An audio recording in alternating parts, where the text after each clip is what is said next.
Starting. Hi, Brian. Nice to have you on my start of the show. You know, just I'm glad to have you on this show. I've been following for a long time when you were writing under the pen name of Tony Catalucci. So, can you tell us about your journey in Thailand? I mean, how did you come up with this activity of writing articles and doing videos? So, you know, I always tell people I started out as a U.S. Marine when I was 17 years old, and I was just out of high school, and I was very patriotic minded. But as soon as I joined, I was disillusioned. I started to see what this was all really about. And even though I was never in combat, I never went off to any of the wars the U.S. was fighting at the time, because I joined in 2000. And then there was 9/11, and then the invasion and occupation of Afghanistan. But I never went to Afghanistan. But I was in Japan. I traveled from Okinawa to the mainland of Japan, also to the Philippines, and also to Thailand during training. And just the way the military, the U.S. military was treating U.S. allies was bad. And it disillusioned me. And of course, at that time, they started preparing for the Iraq war.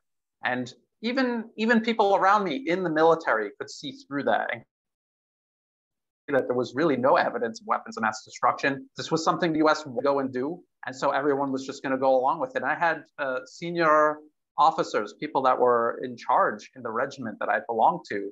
Even they were saying, you know, I understand why you want to get out. I can't, because I've spent my whole life, and then it's my retirement. My whole life depends on it. They would say things like that to me in private. So I felt like I was making the right decision by getting out, and I decided to go to Thailand, one of the places that I had gone for training. I loved the country when I was here for training, getting to know the people and the culture, and I have been here since then. And I've never regretted it. I'm very happy to be here.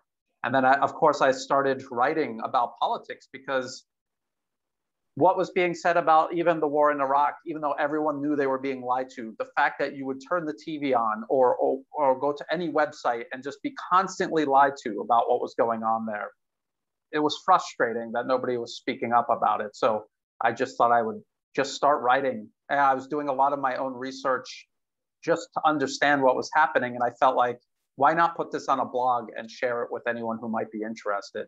And then come the Arab Spring in 2011, because I started covering US interference here in Thailand. I was looking at the color revolution mechanisms that were at play here.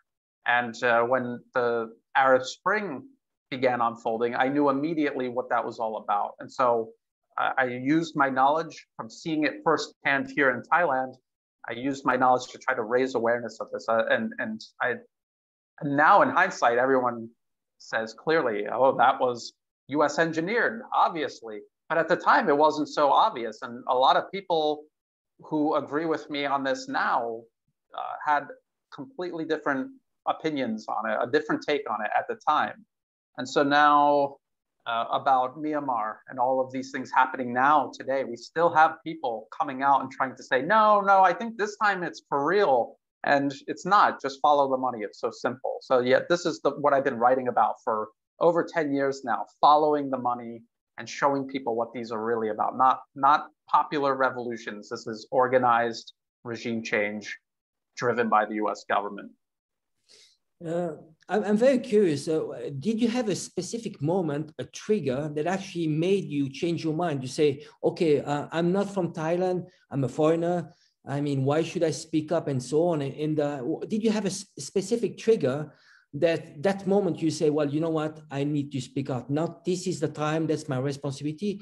And what was, did you have any challenge? Because you're a foreigner. How did you feel you speaking out when you are a guest in Thailand? It was in 2010, actually. So in 2009, there were these red shirt protesters in the street, and they were rioting. in the streets. They were burning things down. They killed 2 shopkeepers while looting, but it passed very quickly. The military was able to regain control. They regained control without killing anybody. It was the next year in 2010 when they tried it again. And I watched the Western media go out to cover these protests. And this time, the protest organizers, these US-backed opposition groups, brought in armed militants, about 300 armed militants with war weapons, AK-47s, grenade launchers, M16s, hand grenades, and they started killing people. And I watched the Western media in the streets, watching these war weapons, watching these militants, and then going back to their offices and writing articles about how the military is cracking down on mostly peaceful protesters. They use the word mainly peaceful or mostly unarmed. And this drove me crazy. This is why I had to start writing. And I picked a pen name because I was a foreigner in another country. It's not my country. These people have no obligation to protect me. So I picked a pen name and I started writing about this and trying to expose it. This was in 2010. And then the next year was the Arab Spring, which was the exact same thing. We had the mystery gunmen here in Bangkok killing protesters and police and soldiers all at the same time to escalate everything, to attract international pressure, meaning Western pressure. So that was the trigger, the 2010 violence here in Bangkok. Yes, there's an institution called the monarchy, and it's very specific to Thailand. And I think foreigners, especially Westerners, they have a view on the monarchy in general to be something that is oppressive, which is not very undemocratic. So basically you have 2 sides. You have the pro-monarchy, and then you have the opposition, which is backed by the USA. Could you tell us a bit more about what is the function of the monarchy in Thailand? Well, that's actually a really good point. And this is one of the most difficult things about covering Thailand. People will accuse me of being a monarchist. And a monarchist is someone who prefers the form of government run by monarchies. And that's definitely not my case. I admire the Thai monarchy, only the Thai monarchy, because it is an institution that has fought against Western imperialism for centuries. It unifies Thai people. It prevents foreign interests from coming into the country and dividing people, which is a prerequisite to destroying and conquering a nation. And even in modern days, we've seen this. We're seeing this in Myanmar right now. So that's one aspect of the monarchy that I admire. Another aspect is I think it is childish political perception to just look at something and say it's a monarchy, so I'm against it. What does the monarchy do? What does the monarchy here in Thailand do? The current monarchy, the current king, King Rama X, his father spent decades developing rural Thailand, going out, encouraging the government to build up infrastructure to support rural communities, but also encouraging rural communities to work together to create cooperatives, agricultural cooperatives. These are very leftist concepts that the Thai monarchy was promoting. This idea of self-sufficiency, of owning your own land instead of being beholden to landowners, paying rent to live on somebody else's land. This is something the Thai monarchy was promoting. And even today, King Rama IX's son, King Rama X, he promotes this even to this day. We have Siam Bioscience. This is a pharmaceutical concern here in Thailand. And the whole point of this is to break dependency on Western pharmaceutical corporations. And one of the institutes that they work with is out of Cuba. So you have this is the Crown Property Bureau, controls Siam Bioscience, and they are working with Cuba, who is renowned for not only working for their own people, but using their expertise in healthcare to help people all around the world. So this is the kind of thing that the Thai monarchy is involved in. This is atypical for what you would expect as a Westerner, familiar with Western monarchies. This is atypical behavior, but this is what the Thai monarchy does. So people should try to add some depth to their understanding, look past the isms and look at what the institution is actually doing for people. It made a big impression on my life because before I came here, I just had my military training, which you cannot get a job doing that in the civilian world. It was the Thai monarchy and his the king's philosophy of self-sufficiency that got me interested in things like industrial design and doing tangible projects to help people in the community. This is what got me started in my profession as an industrial designer, because I'm actually not a journalist or a geopolitical analyst. I mean, it's something that I do, but my chosen profession is industrial design, and that this was inspired by the work of Thailand's king. Could you give us a little bit of background when you had the red shirt and Thaksin coming over? What is the background of Thaksin and this movement, which was, they call themselves socialist? I mean, are they really socialists? Because you just mentioned before actions, you know, by the monarchy, which were quite socialist. Then you have this group, self-proclaiming socialists. Can you give us the background and also what is where does Thaksin come from and what was his purpose? What did he want to do? Okay, that's again, that's a really good question, because a lot of people will see the red shirts and all of the communist and socialist symbology, but then they will totally miss that this is a movement that was created by a Wall Street-backed billionaire, because Thaksin's background before he became prime minister, he was doing things like serving as advisor for the Carlyle Group. And then while he was prime minister, he did things like try to push through a free trade agreement with the US without parliamentary approval. That was one of the big things that got him in trouble. He committed Thai troops to the US invasion of Iraq, which was also very unpopular here in Thailand, but he did it anyway. And he used the country to host the CIA's rendition program. One of the sites were here under his administration. So he did things like this while he was in power. And then when he was ousted in 2006 by a military coup, because he was creating basically a single party dictatorship, this was what he was doing. And he was doing it with Western backing. When he got ousted from power, he had many powerful Washington lobbyists, including James Baker's Baker-Bott lobbying firm. James Baker was also part of Carlyle and the Bush administration. This is what he did after he was ousted from power. He was still completely connected to Washington and Wall Street. He is the typical proxy that they would use to set up a client regime in a country like Thailand.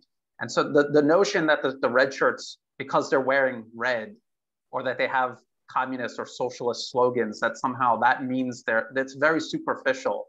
Scratched just under the surface, it is a street front created by a political machine run by a billionaire and backed by Wall Street in Washington. That is what it is. So what was his purpose, Thaksin? I mean, sometimes they put people like him at the head to sell state-owned assets, the jewels of a country, or what was his purpose? I mean, and the backing of the US. Why use Thaksin? Why would the US meddle in Thailand? Especially Thailand has been historically more leaning towards the US. Why create trouble in a country which is already your ally? It's Thailand being a close ally of the US, I think this is a leftover myth from the Cold War. Thailand was a reluctant ally of the US. If people remember, the US was killing millions of people in Vietnam, Laos, Cambodia. The US with China actually at the time, which it's a very complicated history, but at the time it really appeared as if China and the US were working together to back groups like the Khmer Rouge in Cambodia. And so Thailand is looking at the map, they're looking at the region. What are they supposed to do? Are they supposed to also allow themselves to have their population killed by the millions? Or maybe make a concession, allow the US to base their military in Thailand? And then as soon as the war was over, as soon as Mao Zedong passed away, Thailand patched up its relationship with China and its neighbors, and the U.S. left. They left. They don't have a permanent military base here in Thailand. So that was really complicated. And then ever since, Thailand has been pivoting back toward east. As China has risen, Thailand's relationship has gone from leaning west for economic reasons toward leaning east. So at the moment, whether people realize this or not, this country right now, its biggest trade partner and investor is China. Biggest source of tourism comes from China. More tourists from China than all other Western countries combined. They're building the high-speed railway into Thailand, through Laos into Thailand. This is part of the One Belt, One Road initiative. So even at the time with Thaksin, the US knew China was rising. This was to head this relationship off before it reached critical mass, which it's reaching critical mass right about now. Could you explain a little bit how is the US meddling? Is it like through the National Endowment for Democracy?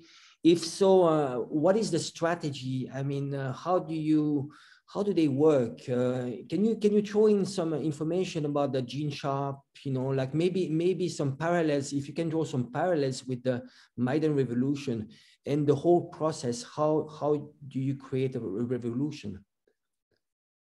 It's basically one playbook. And you mentioned Gene Sharp. He actually literally had a playbook for color revolution. And you can see these protesters going from step one to, I forget how many it is, like 100 or some large number of tactics to use during the color revolution. And you could see the anti-government protesters here in the streets every day, ticking off one after the other, even ones that make no sense in Thailand's context. They even tried those, and it was ridiculous. And this protester, Netawit, was waving it around, actually waving Gene Sharp's book around and saying, we need to follow this. And he was one of the participants in the Oslo Freedom Forum. So it's one playbook where they cultivate the opposition years in advance.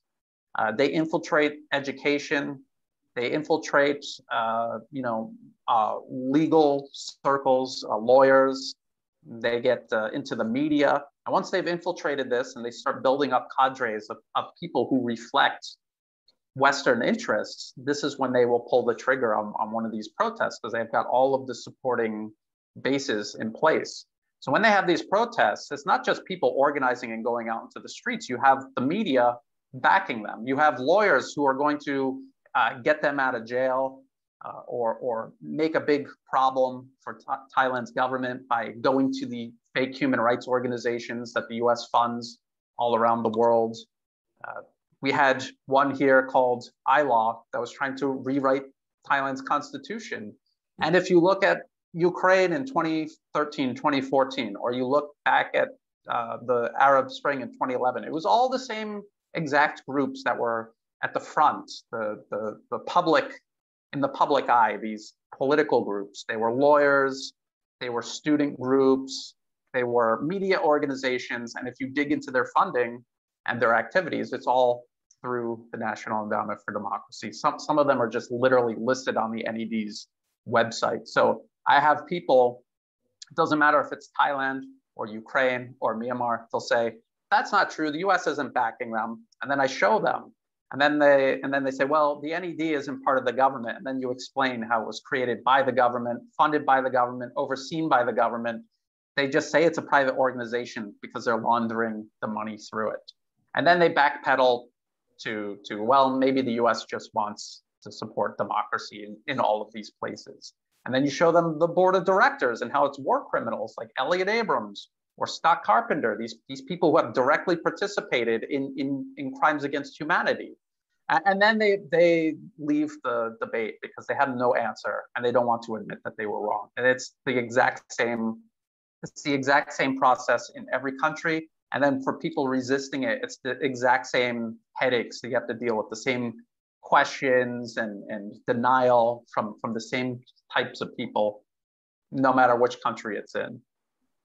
Yeah, I think there's a problem of people and misunderstanding that the priority for countries to preserve sovereignty above anything else.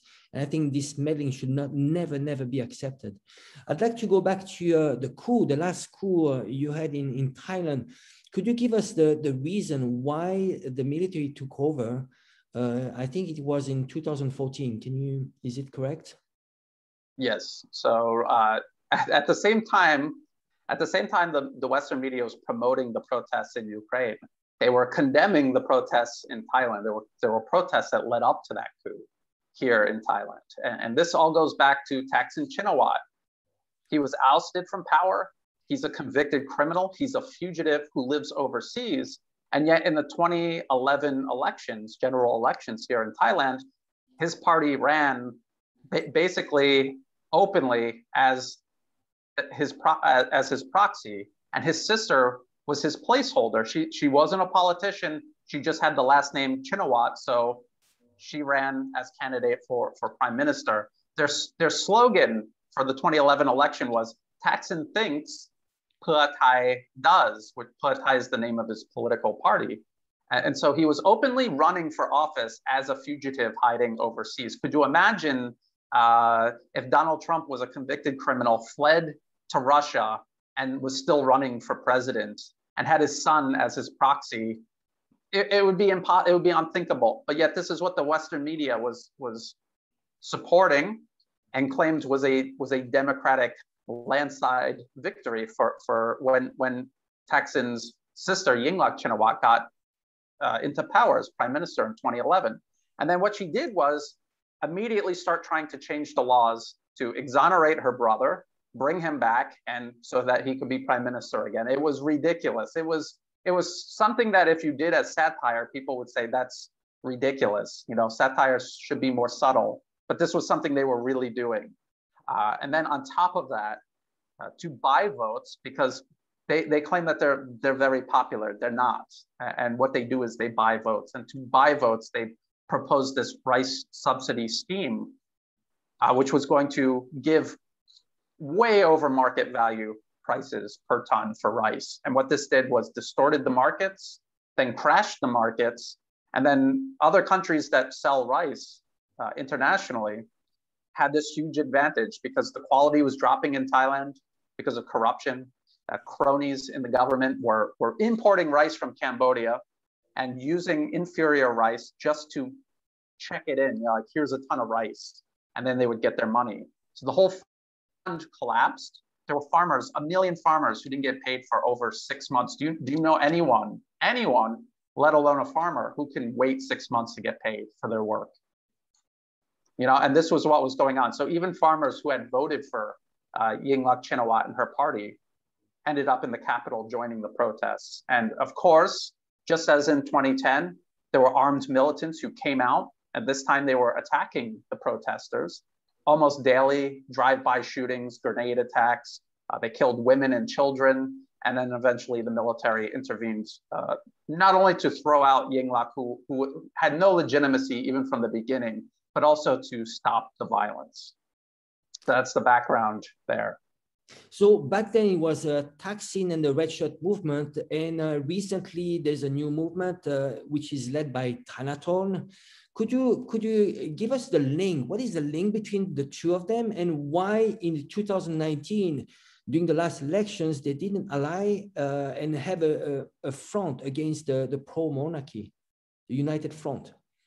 Well, actually, they did. I mean, Thanathorn's party, Future Forward, at that time, it's now called Move Forward.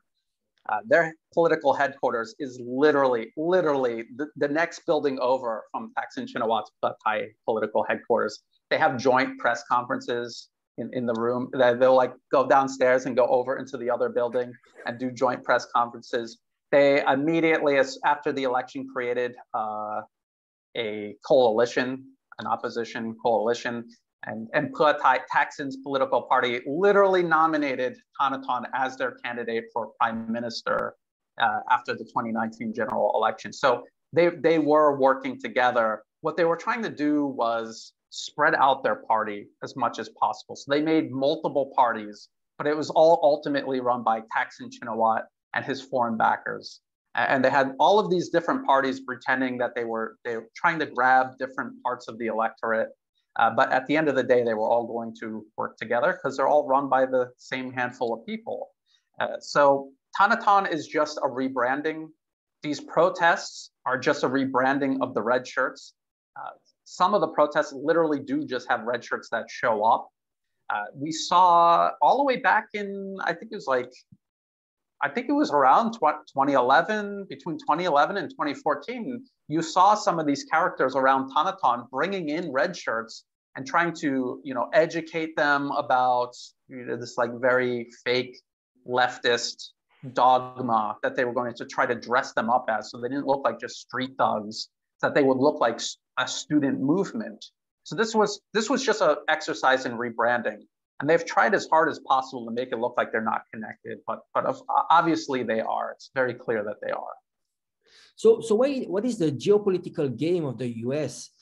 What do they want to do? There is something, there's the Belt and Road Initiative, and we clearly see that these oppositions are against anything which is related to Belt and Road Initiative. So what is the political game of the US to back those opposition groups?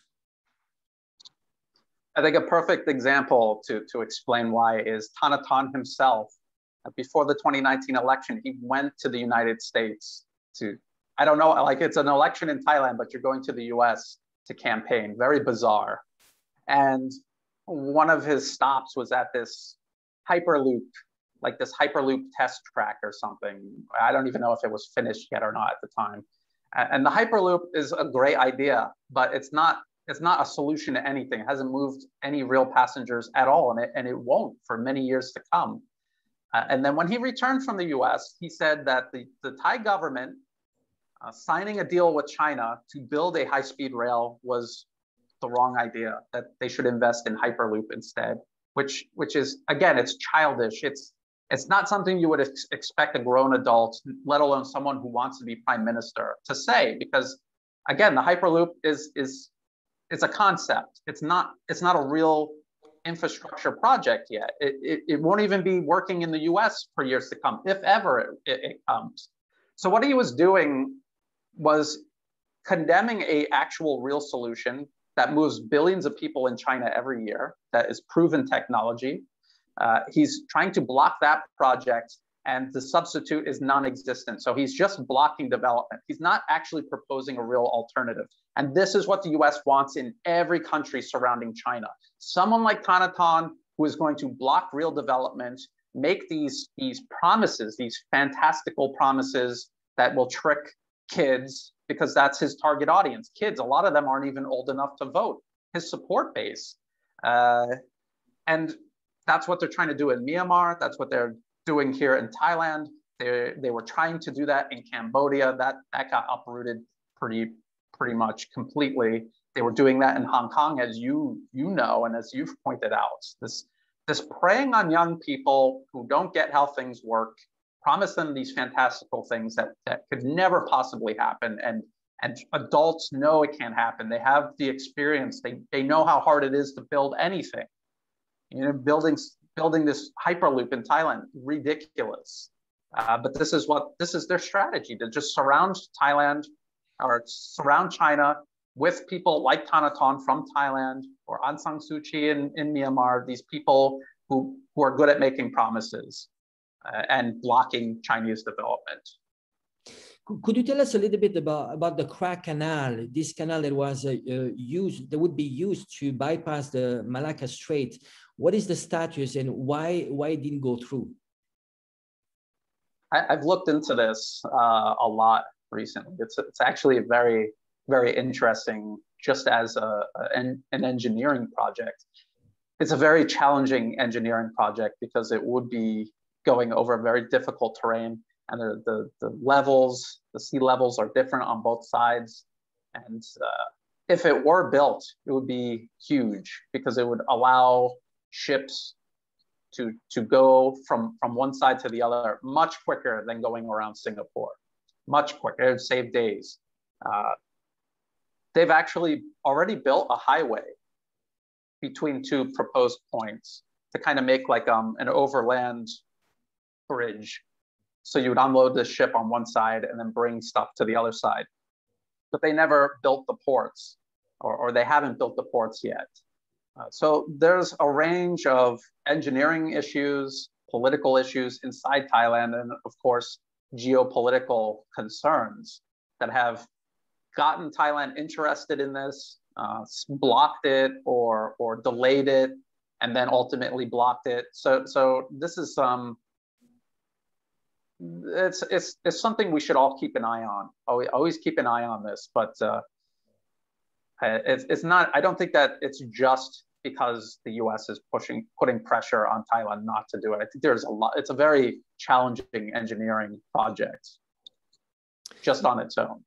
You mentioned the civil unrest in Myanmar, and well, I've heard this Milk Tea Alliance. Could you give us a little bit more information about what is happening? Is it related to the pivot to Asia? And maybe actually could be interested to go back to the Pentagon paper. I mean, is that all related? The Pentagon paper, the pivot to Asia. Could you give us the background when this focus on Asia started? The Pentagon, well, the focus on Asia started since the U.S. could reach Asia by warship and its trading vessels a long time ago. And I think you're probably familiar with the U.S.'s role in dividing up China alongside the British Empire.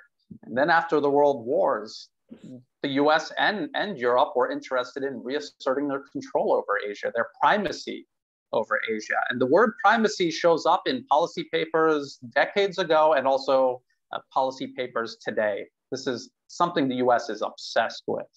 The Pentagon papers were leaked, I think is like in the late 60s or 70s. And what they were all of these documents about US policy regarding many things, but also the Vietnam War. And they were talking about how continuing the Vietnam War and bombing northern Vietnam, it would only make sense if it was contributing towards the overarching plan of the US, which is to encircle and contain China.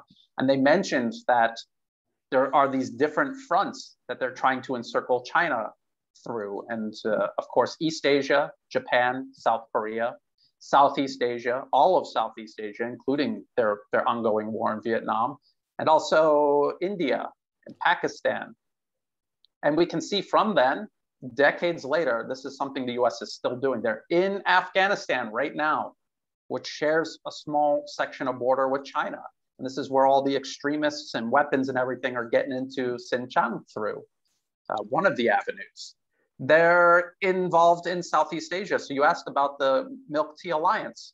Their dream is to get all of the governments in Southeast Asia on board with encircling and containing China, but they will never do that because China is the driving engine of economic development in the region. All of these governments are more than happy to be partners with China. So if you can't get them to go along, build up an opposition in each country that could eventually either pressure them to be adversarial against China or to overthrow them and to take power and then to cut themselves off from China. So this is what the Milk Tea Alliance is all about. It's a regional US State Department project to create this opposition in each country, have them cooperating with each other, and to overthrow their respective governments and then to cut ties with China. This is the whole plan.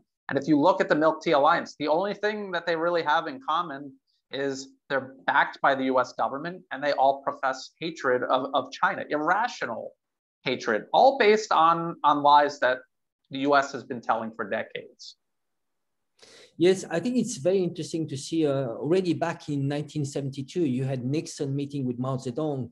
But at the same time, Nixon was meeting with the Alptekin, this person that actually his son created the World Uyghur Congress, and at the same time was also financing the Dalai Lama. So it was all hypocrisy. I would like just to go back to maybe Myanmar, because it's a hot topic right now. I think probably Myanmar is heading towards civil war.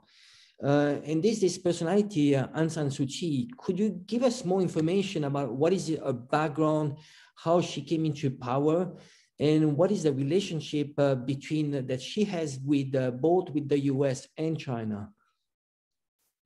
Aung San Suu Kyi, she was educated, at least partially in the UK. Then she was working in New York for the UN. She was married to a British professor who specialized, I think it was Tibet, something like that, or Himalayan studies. And her two children are British citizens. And she went back to Myanmar to get involved in politics and to lead all of these opposition groups. And from the moment she set foot there all the way up to and including today, she has been funded and backed by the US. And when I say that, I don't mean like they're just kind of helping her out a little bit. They created her entire political machine. The military of Myanmar is the one that controls most of the economic industries in Myanmar. Her support base, they are all getting funding from overseas, from USA, from the NED, from the British government, from all of these foreign interests. And again, like they're all very anti-Chinese.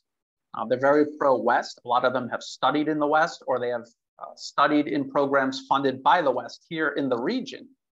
And the information minister, before he was ousted out of power during the military takeover in February, he was actually trained at some program here at the FCCT, the Foreign Correspondents Club of Thailand, which was funded by Open Society. And then he went over to Myanmar and became the Minister of Information. So Aung San Suu Kyi is like the ideal client regime of the West from top to bottom. It was created by the West.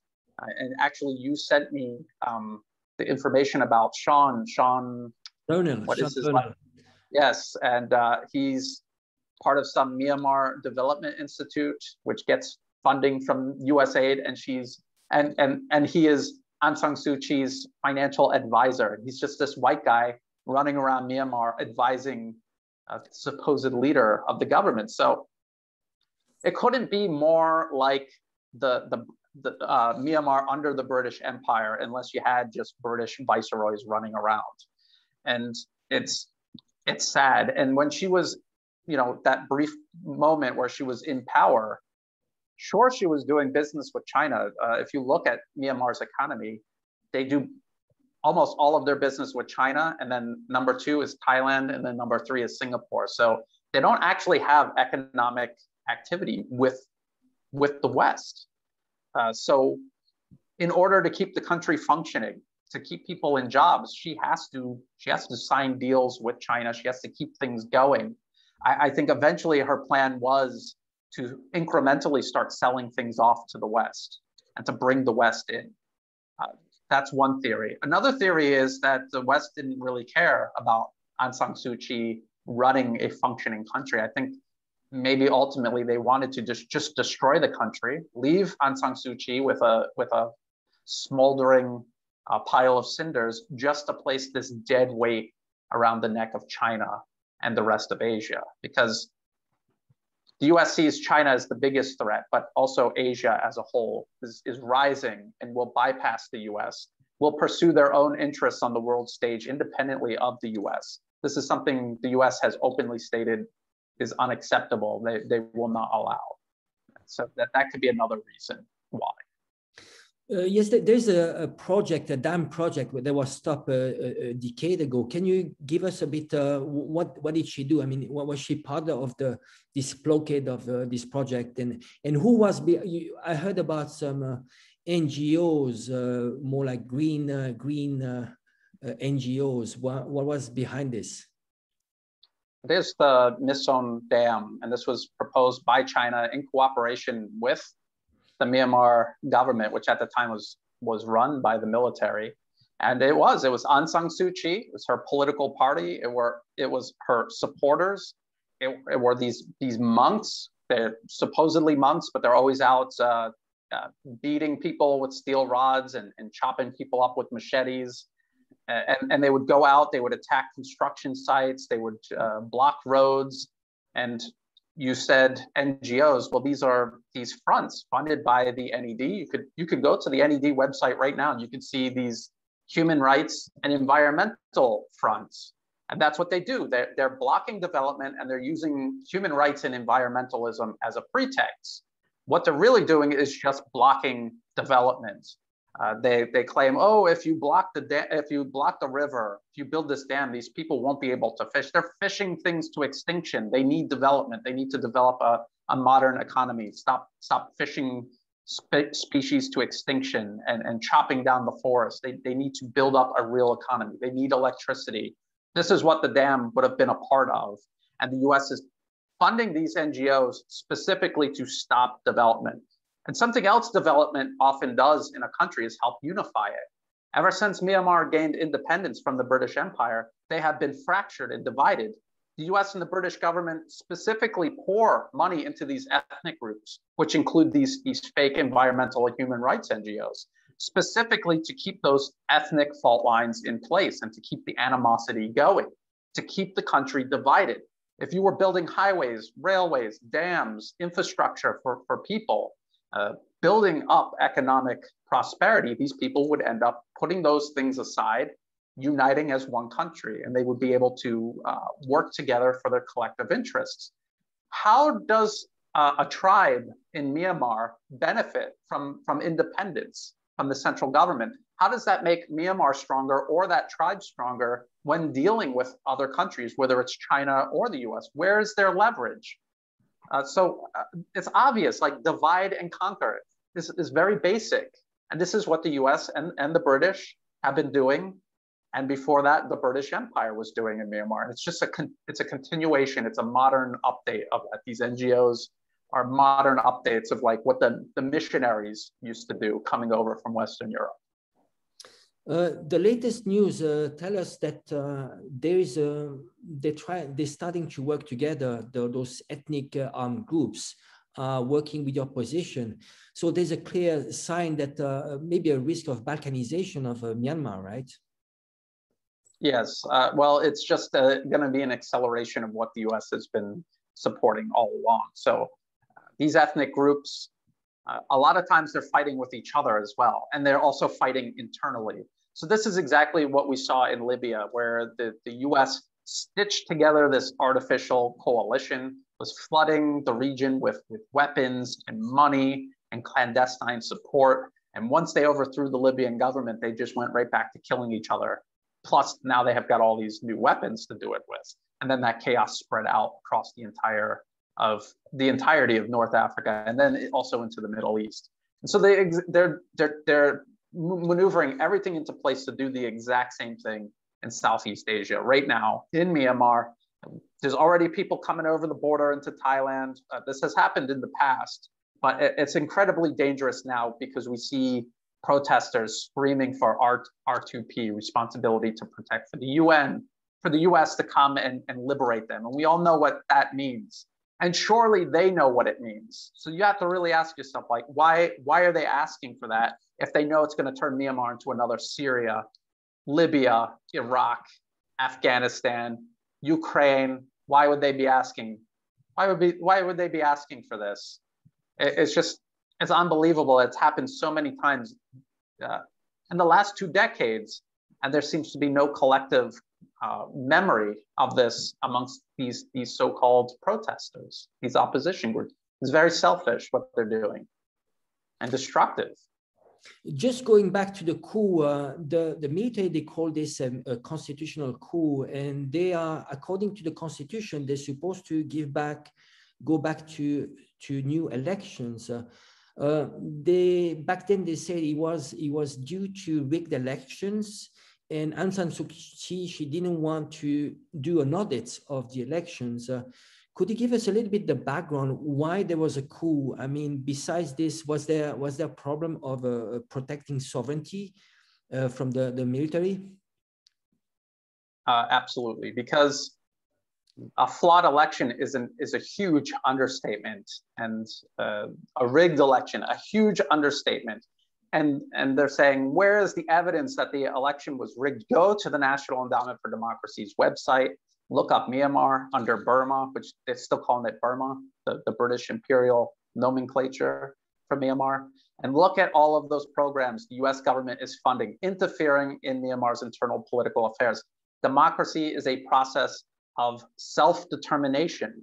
So if everything about the opposition in Myanmar is being determined in Washington, this is not democracy, this is foreign interference. Under those conditions, you cannot have a free and fair election, even if technically everything at the polls works exactly as it's supposed to. You have an opposition that is being run out of Washington, D.C. There can be no actual democratic, free, fair election representing the people in Myanmar if the party represents the interests of Washington, who is backing them, who is funding them, and supporting this huge network all around them, including media. They will be able to win elections every single time because they have this huge international machine behind them. Nobody else in Myanmar even stands a chance. So, of course, like I said, a flawed election, a rigged election, a huge understatement. The election has been hijacked by foreign interests. And it's interesting because the US has complained so much about this with no evidence at all regarding Russia. And they've made it out as if it was like another Pearl Harbor or 9/11. And yet they've done this to Myanmar. And they're condemning the military for trying to set things back on track. And just as you said, it's an issue of sovereignty. That election was a huge violation of Myanmar's sovereignty. And again, whatever people want to think about Aung San Suu Kyi, go look at the video of her hanging out in Washington, D.C. with the National Endowment for Democracy, accepting awards from National Endowment for Democracy. All of her supporters, her main supporters, going there and doing likewise over the years. It's not a party that represents Myanmar. It's a party that represents Washington in Myanmar. Well, how can you explain the change in the relationship between Washington and Aung San Suu Kyi? Remember, she was named, she had the Nobel Prize. I mean, Nobel Prize, you know what it means. It means you are a pawn and sometimes you are even a war criminal too. So you can get the Nobel Prize. So and they made movies about her, right? So she went from being the queen of the West to being someone, a controversial personality. What happened? For decades, her followers have been extremely racist. They have brutalized the Rohingya minority in Myanmar. There are Aung San Suu Kyi herself, when she became, state councilor, and people in her party and her supporters, heads of very influential opposition groups, all took turns making comments about how the Rohingya are Bengali invaders, stealing their land and their water. And they would have their followers go into these communities, chopping people up, burning their homes and businesses down. So just like what the US does with Saudi Arabia, they cover all of that up. And then if Saudi Arabia deviates even the slightest from US interests, all of that dirty laundry is aired. Everyone gets to see it. So I suspect that Aung San Suu Kyi was not cutting off ties from China fast enough for America's, what America expected. And so they started doing that to put pressure on her. I don't think it was because they wanted her out of power. Obviously they don't, because now they're trying to get her back into power. This was just like if you have a pet dog and he misbehaves, you don't throw him out of the house, but you might roll up a newspaper and maybe spank him a little bit just to set him back on course. I think this is what the US was doing with Aung San Suu Kyi. And again, like with the whole Rohingya crisis, it was very clear that the US was looking at that as an opportunity to maybe get involved internationally. They were playing both sides. They were trying to infiltrate the Rohingya groups. They had already long infiltrated the anti-Rohingya groups. They controlled all of the fake human rights groups involved on both sides. And so they were trying to use that as a vector to get involved, maybe militarily or through the UN, to get some sort of presence there in Myanmar, right on China's border. And when they couldn't, now they see this new crisis as an opportunity to do that with the whole R2P thing all over again. So everything that is happening right now, I mean, we see like a Tibet independence movement, there's a Uyghur, there's Myanmar, there's Thailand. So there's this strategy of an encirclement of China.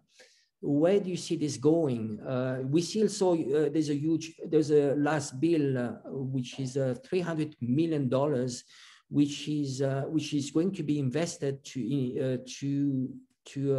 against the Belt and Road Initiative. Where do you see this going between the US and China? That's interesting that you point out that bill, because people who checked out the Indo-Pacific framework published by the White House archives, this was from under the Trump administration, they were talking about how they need to communicate to the region how bad China is. And so now they have this bill. So it's just going to continue no matter who's president, doesn't matter. This is a singular agenda, like we were talking about with the Pentagon Papers, stretches back decades, actually even before the world wars. So what's going to continue happening is the US is going to continue this strategy. They're going to continue trying to destabilize countries. Regime change is very unlikely. Getting an opposition figure in like Aung San Suu Kyi, and then building a viable state that serves Western interests without China's, without any link to China economically is impossible. So what they're going to do is just slash and burn everything all around China and just try to surround it by these fires and hope that eventually they could light fires inside China as well, like what they've been trying to do in Xinjiang and Tibet and Hong Kong and also Taiwan. So it's going to continue like this, and it's going to be up to China and also leaders here in ASEAN and East Asia of asking themselves what kind of future they want to live in. Do they want to live in a future where they refuse to stand up to what the US is doing and burn in these fires that are being lit? Or do they want to get together? And I'm not saying like some kind of alternative version of NATO, but at least cooperate with media and getting these fake NGOs out and replacing them with real NGOs that actually serve the communities they're based in, doing things like this to kind of counter this, to take the US's pieces off the board and to leave the US only one option dealing with Asia, and that's to deal with them on equal terms as partners. Everybody would benefit, just like what China's doing with everyone, just like what Russia's doing with everyone, and even Europe, Western Europe. Still, I don't think they're quite there yet, but I think they're starting to see the merit of dealing with people on equal terms and stop treating them like former colonies. They still got a long way to go, but there's hope there. And for the US, there's hope there too, but these interests driving this regime change campaign or encirclement, they're still very powerful. They're not going to change their minds. We have to wait for them to kind of fade, and then perhaps a new circle of interest in the US that have a more constructive worldview taking their place. Would you agree with me that if I say that US has no friends, but only hostages? Because you see, I mean, friends, they call them friends like Japan, like Italy, like Germany, but they have army bases there, and their politics is hijacked by the US. They cannot have freely a relationship with China. They need to be extremely careful how to deal. And whenever they step out of the track, they are being sanctioned. So would you agree with me that there are lots of hostages, not friends? It's a good point, because just look at Germany, for example. I've covered this many times for a while, the Nord Stream 2 pipeline, which is benefiting absolutely everybody involved. Russia, Western Europe, Germany, all of the companies involved in building it, all of the companies that will be involved in maintaining it, they all benefit from this. And they benefit from having cheap, plentiful energy coming into Western Europe from Russia. Everyone benefits from this. Plus, Russia has, if you think Russia is this evil empire festering on the, to the east, having this pipeline going into Western Europe gives them one more reason to be a little less evil and to work, because that's the truth, is that they just want to do business with Western Europe and make money just like everybody else. So what did the US do? They didn't just put sanctions on Russia. They're putting sanctions on German companies, other European companies involved in the pipeline. They're backing the Green Party in Germany. And the Green Party, by the way, is the same one behind the Heinrich Böll Foundation, funding subversion around the world side by side with the NED. So they're backing them. So they're meddling in Germany's internal political affairs also, exactly what they accused Russia of doing in the US is doing in Germany. And they're doing it to block a project that benefits Western Europe and also Russia. And they're, you say hostage, well, they're holding them as hostage, but they're not even admitting that that's what they're doing. They're making excuses. They're trying to say Western Europe doesn't understand the security threat of this pipeline. So we have to intervene and protect them from themselves, from their own bad judgment. It's absurd, but it exposes that, just like you said, they don't have any friends. It's an empire. They want primacy over the entire planet, friend or foe. And anyone who steps out of line, they get the exact same treatment. Actually, we saw with India, them doing the freedom of navigation exercise off the shores of India without notifying them. It was a huge insult to India. And why? Because US seeks primacy over all of Asia, not just China, but everyone in Asia, including India, including Australia, including Japan. Well, it was very. I'm very glad we had this conversation, Brian. I think it's very important to give all this information to educate people. The problem we have is the information game. You see Hollywood and all the mass media, the social media too. We don't get a voice because there's censorship. Could you just go back? Maybe I'd like to go back to you. Situation right now in terms of social media, you've been shut down, and how do you protect yourself? I also question I think sometimes I'm worried about your position. I mean, what you are saying, you are probably one of the very few, you're the only English speaker that is very vocal about Myanmar and Thailand. Don't you think it's dangerous for you? I mean, how do you manage this? Well, like you said, I've been kicked off of Facebook and Twitter. I have one Facebook account, but I don't use it for anything because as soon as I start using it, the US-backed opposition here will immediately report me and Facebook will immediately delete it. So I try not to do anything political with that. Twitter, absolutely no way. I've had people make fan clubs to help support my work and spread it on Twitter and Facebook. They've been deleted. So you're not even allowed to talk about Brian Berletic on Facebook or Twitter, or you'll get deleted by Facebook and Twitter, which is a huge irony because they're always talking about supporting free speech. And YouTube is the last US-based social media platform that I'm on. And I'm waiting for that, to eventually, disappear. I'm preparing for it. But also, at the same time, every time they've tried to censor me, I've found ways to connect with more people and to get the message out further and further. I wrote under a pen name. I had to come out because the US Embassy was talking about my work and condemning it as disinformation. And Facebook and Twitter deleted my account, my pen name accounts, but also my personal accounts all on the same day. So I knew they knew who I was. And so I had to come out, but since I've come out, I think I've reached a lot more people. And it's thanks to people like you, Angelo, and all of the people that you've helped point my work towards, and they've picked it up. And I'm hoping that I'm not the only guy talking about this, about Myanmar and Thailand. I'm hoping to change that. I want more people to talk about it. I want them to take this information and use it any way they can just to get it out there, because a victory by Wall Street and Washington anywhere on earth is a setback for anyone else on earth that is facing the same threat. This is why I covered Syria for 10 years. I don't live in Syria. I've never been to Syria, but I saw what was happening to the people there, to the government there. And I felt if I don't speak up about this now, when it's coming back to Thailand, nobody's going to speak up about it then. So it's a duty for all of us.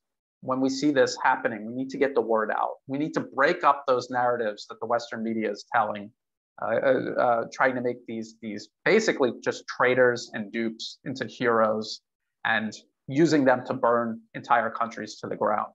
And it's unfortunate, the ordinary people in the streets of Myanmar, they're totally brainwashed. They have no idea what they're doing, and they have no idea the cliff that they're being led off of. And again, we saw it in Libya and Syria, but they themselves still can't see it. They think it's going to be different. And if we could stop it from happening, those are real people. You know, they have families. They have dreams about the future. Maybe someday they'll wake up and they'll be your best ally. I don't want to see this happen to them. It's amazing what you're doing, really, Brian. I really respect you for that. I think also they are desperate people. I saw this in Hong Kong. They were desperate people. You know what we call the silent majority? It's a majority that is not politicized, that is not interested in politics. And they need your voice. So you see those people in Thailand, I can imagine also in Myanmar, who is talking for the silent majority? No one, because they shut, you know, they shut them from social media. And I think your voice is very important. So I really appreciate, I'd like to thank you for what you do, for your job, really. Yes, and also thank you, Angelo, for all of your support. And honestly, I cannot do this without people, you know, helping share my work and helping, because like what you have done with Hong Kong is like, it's another pillar, you know, a pillar in building a resistance. And then once you have all the pillars, you can start connecting everything together and really resisting against this. So thank you as well. Just to end this interview, could you give more information about your platform, your Patreon? You know, how can you give us some more information about your YouTube channel too, please? Okay, so my YouTube channel is Land Destroyer. If you just type in Land Destroyer, you'll see the black and white LD logo. And then if you go to any of those videos, in the video description, there will be the links if you're interested in supporting my work through Patreon or some other way. All of the links are in there. And I also have a blog, landdestroyer.blogspot.com, where I post all of my articles. And I'm trying to get my videos up there. I do videos 5 times a week about everything all around the world. But I'm focused on Myanmar right now. But you could check out, just if you get to one of them, they're all connected to the other. Excellent. Brian, it was very nice to talk to you. Well, keep it up, my friend. Huh? Thank you so much. Thank you, Brian. Thanks.